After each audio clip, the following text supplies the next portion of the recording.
Okay, so I've been trying to figure out how to get my 2D quads to textures to work with 3D lighting using the universal render pipeline, and I couldn't figure out for quite a while. I googled around and everybody said that the best way to do it is to write your own shader, and I do not want to spend time learning how to write shaders in Unity at the moment, not for this project. So I thought I would tinker around with the existing shaders and see if I could get something to work. So the problem here that I face is that I can't get any of the 3D lighting in my environment to affect the 2D texture on the quads.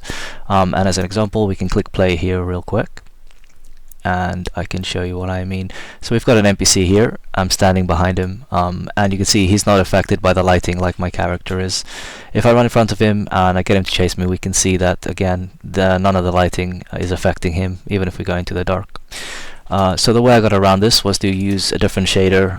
So the current shader I thought that would be good to use is the universal render pipeline 2D sprite-lit defaults, by adding a little texture and then animating the quad by changing the texture on the quad during runtime. And unfortunately that didn't really work with the 3D lighting. It only works with 2D lighting, and so again, the way to fix this properly is to write a shader that makes 2D lighting, or that makes quads interface or interact with 3D lighting. But instead, as a workaround, what I did was I changed the shader to be just the generic universal render pipeline lit shader. And then you'll get some options here under surface options and surface inputs. The big change is base map. So we're going to change the base map to be some texture. Currently it's this little bug creature, but it's fine. It'll be changed in code.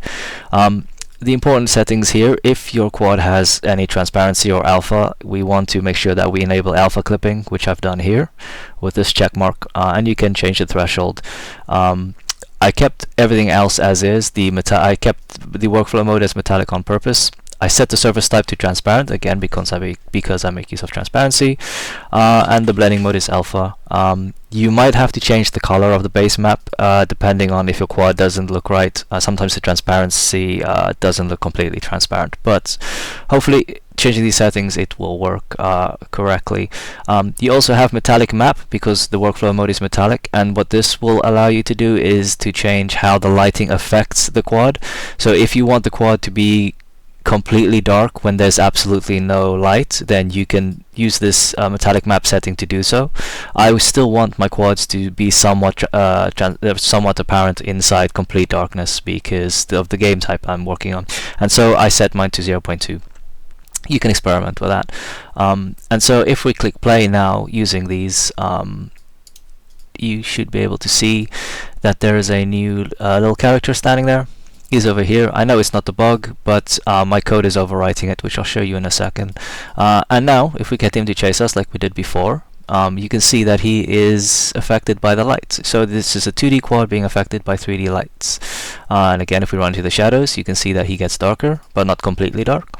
And then he'll light up again. So if we look at the code quickly, so let's say that you've got your quad working and you want to animate it by changing the texture on the quad. Because we're making use of base map, main text won't work anymore. So if we look at the code real quick, this is how you change the texture on a quad during runtime. We make use of underscore main text, but because we're making use of a base map with this lit URP shader, we are changing only the base map this time. So it's a pretty small change, but doing that will get your quad updating and animated like you saw my character updating. Anyway, yeah, that's it. Hopefully it's helpful. See ya.